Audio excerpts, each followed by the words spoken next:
chat with you about the prospects coming out of Iowa and Iowa State. There's about a handful of guys, I would say, that are generating the most buzz out of the group. So I'll start with maybe some of the offensive guys first. I think the name I've seen out there the most is probably Jalen Noel. What are your thoughts on him? Where do you see him going in this draft? For Jalen Noel, he's a guy that I really appreciate his game. He's explosive. You see the speed, the route running. Saw him down in person at the Senior Bowl down in Mobile back in January, and he had a really great week out there. Guy got open, but even when he wasn't open, he made plays on the football when throws were in his vicinity. And a guy that could be that dynamic slot receiver. I compare him to being this year's version of Ladd McConkey from last year, a guy that teams like the Carolina Panthers were very much eyeing and wanting to get a piece of, but they went with a bigger body guy named Xavier Legette. I think teams that missed out on Ladd last year should absolutely round two be looking to select Jalen Noel and get him off the board early. I think day two, round two is where I have him graded. And everything because I do scouting reports for Bleacher Report. That's why I have him graded. He's one of my top five wide receivers, and this is a guy that could be an absolute game changer and playmaker at the next level. And I think he's going to make a team happy because if you have that prototypical X, you have your Z receiver, having that guy in the slot that can run routes in the short to intermediate, but then when you get isolated one-on-ones, you get single high coverage, and you run that slot fade. He had 4.39 in the 40. He's explosive. He jumped well. Guy that can outrun man-to-man coverage and win what we call foot races at the next level. That's the type of guy you want to have in your receiving core.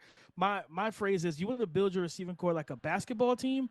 You want to have your big power forwards, your centers, your point guard. You want to have that 3-point shooter. And I look at Jalen Noel being a guy that can take the top off the defense and get you into the paint and get those big time scores and those big explosive plays that kind of similar to a 3-point shooter.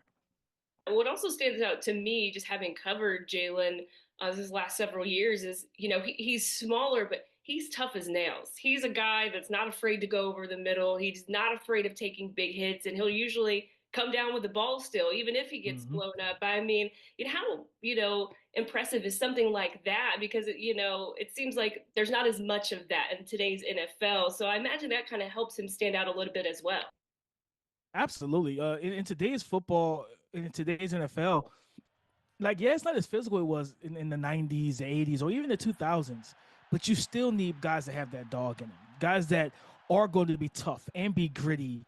I would like it's a lot of similarities to basketball and football with me. And when you see those guys come off the bench and they play physical, they bring energy in the NBA game right now, the NBA playoffs, that guy that can get the team going with their energy, bring some juice, but also get the fans going as well. And those big explosive plays, those tough combat catches. I can't remember which game it was, but he had to throw. There was a throw that was kind of underthrown, and there was two defenders, one on each hip, and he went up and made a play over both of those guys. And it was just like, yeah, you don't see a lot of smaller receivers do that. And being up sub 6 foot, sub 5'11", anywhere in there. And it reminded me a lot of seeing those type of plays from him. He did that Senior Bowl too, where they threw like kind of a back shoulder fade. It was kind of almost out of bounds, and he went up and got it, got 2 feet in. I was like, this isn't your average 5'9", 5'10" receiver that has to only play in the slot. And the way he played the ball and the physicality he played reminded me a little bit of Steve Smith, who, one of the best Carolina Panthers in history. Same thing. I watched him for years do it. Me being from the Carolinas, just playing above his frame, playing bigger than his frame. Jalen Noel does the same thing.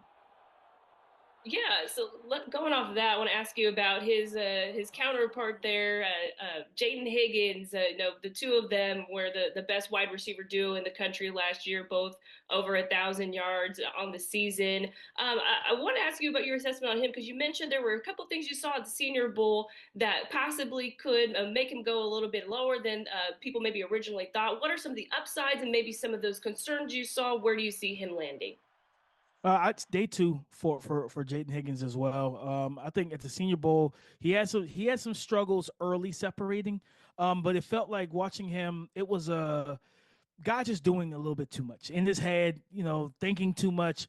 And day 2 and 3, you started to see him find himself, just get to the line of scrimmage, be no nonsense with his release, intentional footsteps and footwork at the line of scrimmage, understanding, hey, I don't have to do all the fancy stuff. Like, no, one step jab, get, release, get vertical, get side to side with that defender, and then let my long stride. He's a tall, lanky receiver. He's got long legs. Once that stride opens up, you can cover ground. You're going to eat up.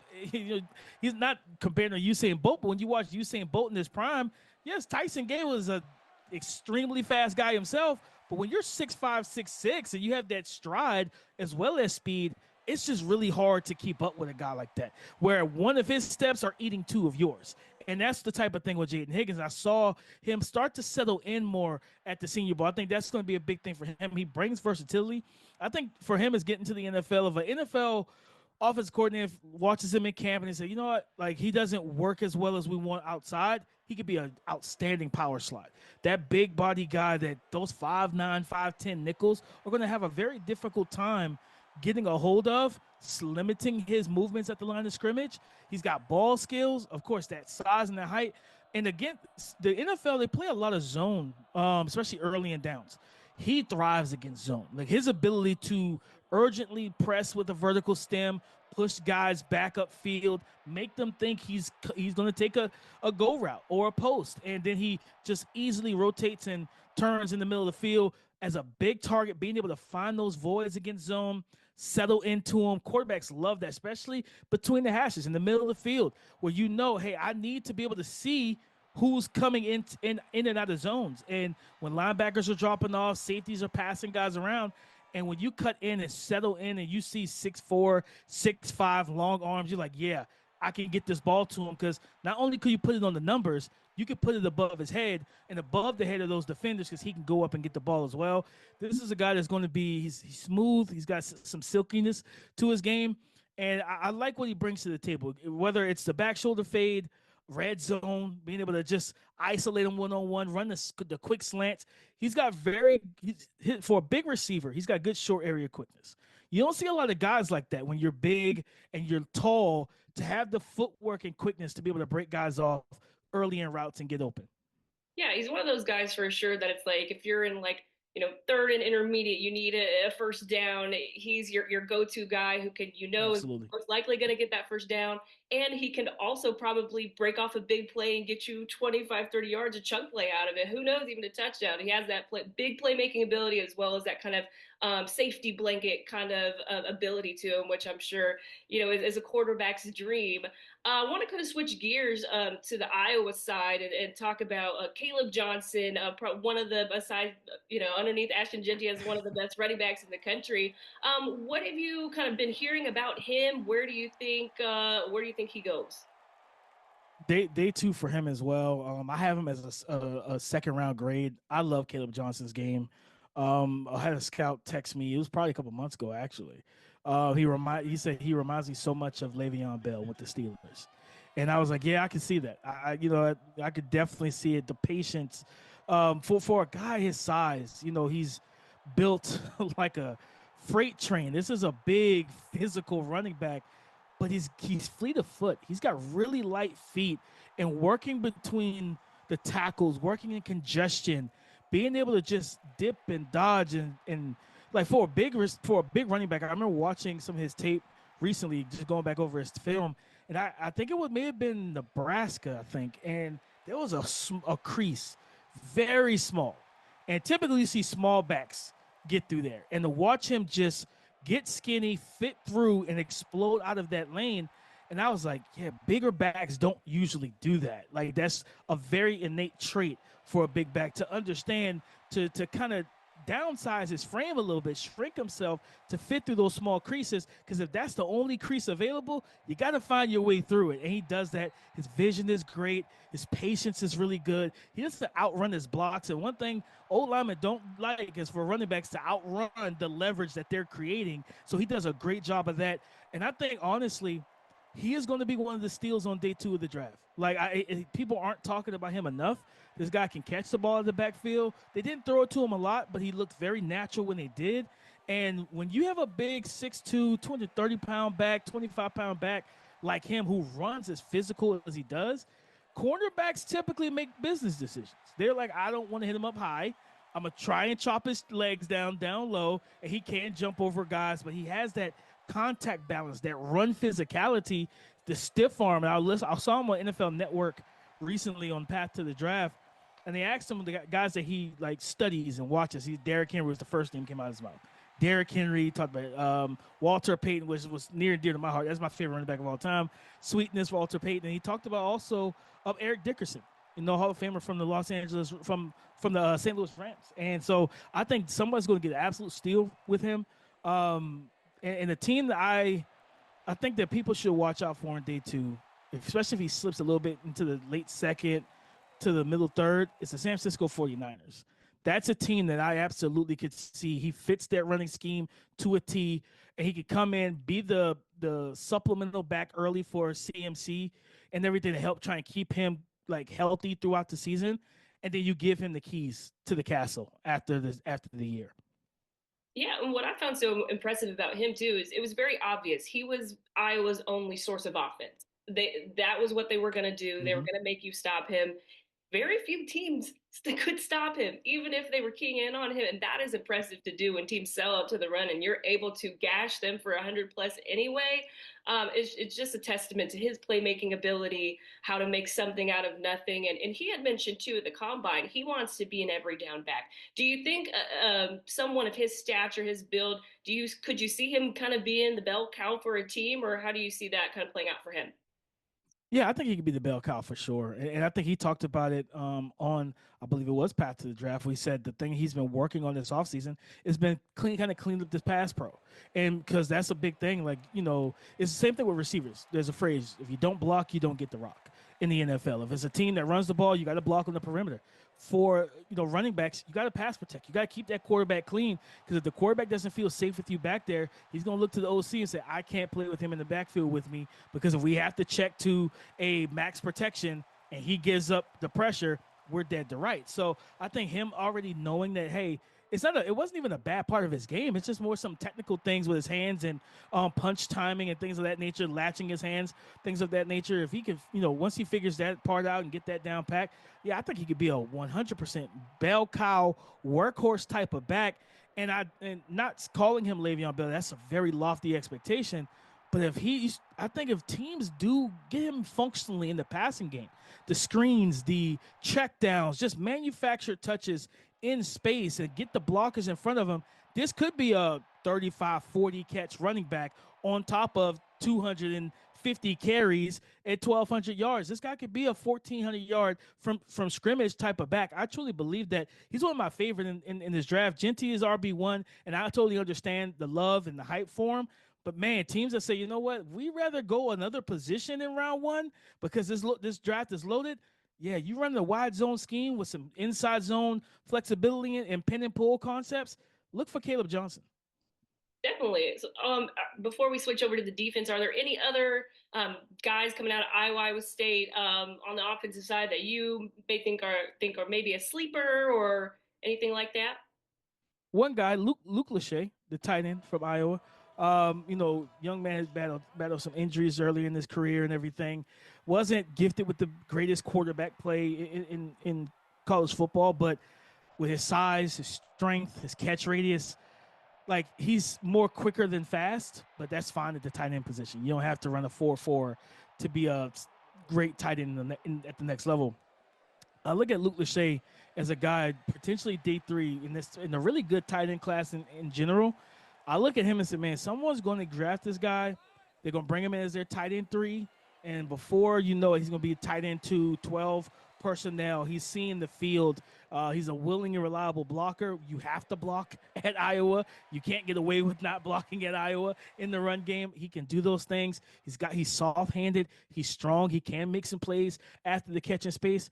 I like Luke Lachey a lot.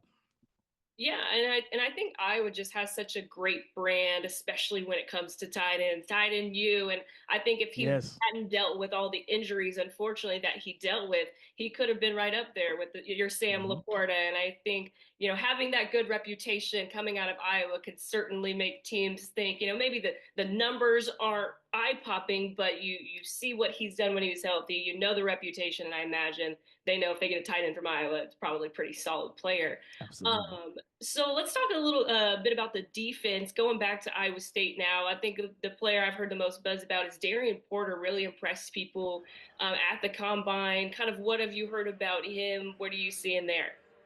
Man, Darian Porter has a lot of fans, and I'm one of them. Like when you're six, legit what 6'4", 200 plus pounds, and he is a freak athlete and a former wide receiver. And there's a nice track record from Richard Sherman, Tariq Woolen.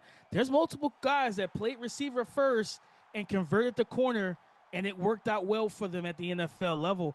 And you'd see it with his ball skills. He's not a usually some corners that are not good. The phrase is most cornerbacks aren't receivers because they can't catch. That's not a problem for Darian Porter. Like, he catches the ball, he tracks it well, and I just think that this is a guy, first year starter. He doesn't have a ton of playing experience as a starter, but that's the really enticing thing about him. Is like, man, what more can I teach him? What more can I really instill in him from a coaching standpoint?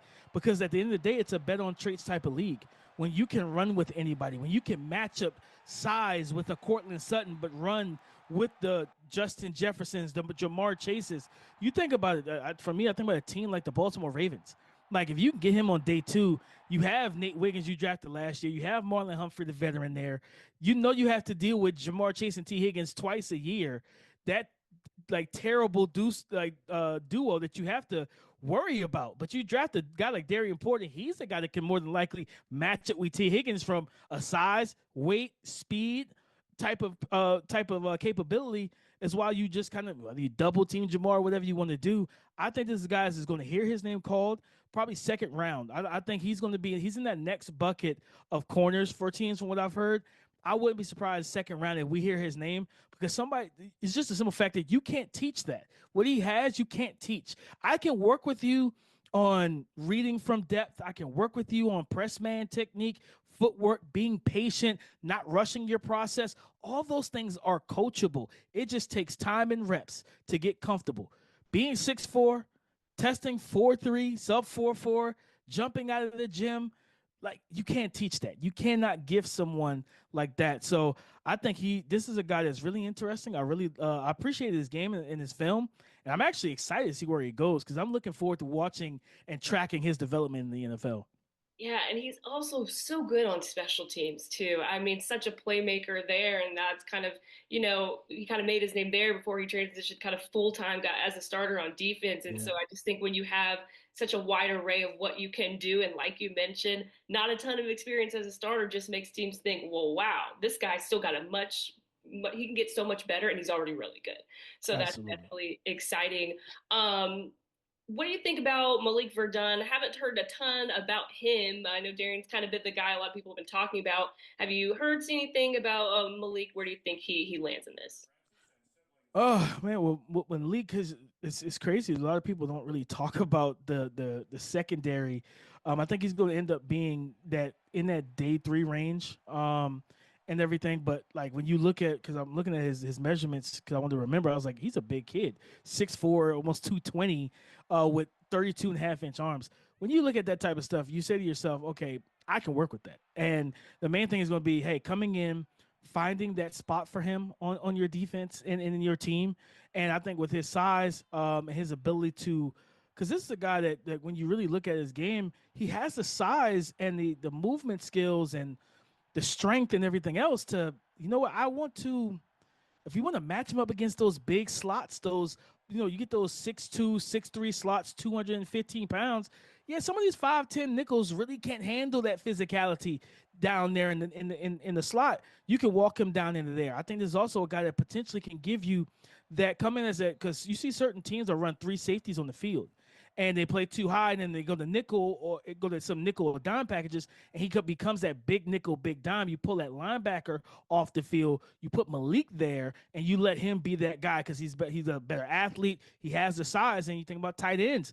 You need to have guys. It's either you got a linebacker who's athletic, but he's 6'1", and that tight end 6'6". Bad matchup. Or you got a safety who's 6 foot even, and he's a good athlete, but again, you're still undersized. Malik being 6'4", almost 220 pounds. He gives you more of that frame that you can kind of coach into a tight end coverage role, whether it's at the line of scrimmage or backing them off, giving them cushion and saying, listen, read him, break downhill wherever he goes. You follow, work through. They're going to probably run some mesh. If it's man to man, work through the trash, work through the mesh of bodies and the wash of bodies. Stay attached to him and trigger downhill and make tackles. I think day 3, he's going to be a guy. Special teams are going to be key for him. Be able to play special teams consistently, carve out that role. But there's some developmental upside with a guy with that type of size and ability. Yeah, and I know kind of similar to Luke Lachey, injuries have kind of sidelined Mm-hmm. him quite a bit, and so he may not have been able to put as much film out there, showing what he can truly do just because of those. I'm curious if there's any DBs coming out of Iowa that you have kind of, I think maybe sleepers. I know that the Iowa secondary has always been really good, produced great players, Cooper DeJean being the latest Yeah. example of that. Do you see a guy that could be a sleeper that not a lot of people are talking about? Or what do you kind of expect to see from those guys coming out of Iowa secondary? Iowa secondary, I haven't gotten a whole lot of eyes on a lot of their corners. I was the guy that is on their defense that I was paying a lot of attention to was Jay Higgins, the linebacker.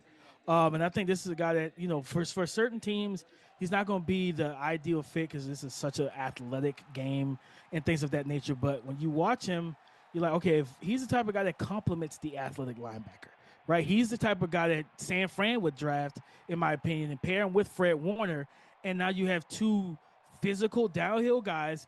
And while it's the term spill and splatter, he could be the splatter guy, the guy that triggers downhill, hits that A gap, and then Fred Warner's the spill guy. He's getting out. He's tracking the ball, and that's what I think. With Jay Higgins, his instincts are very good.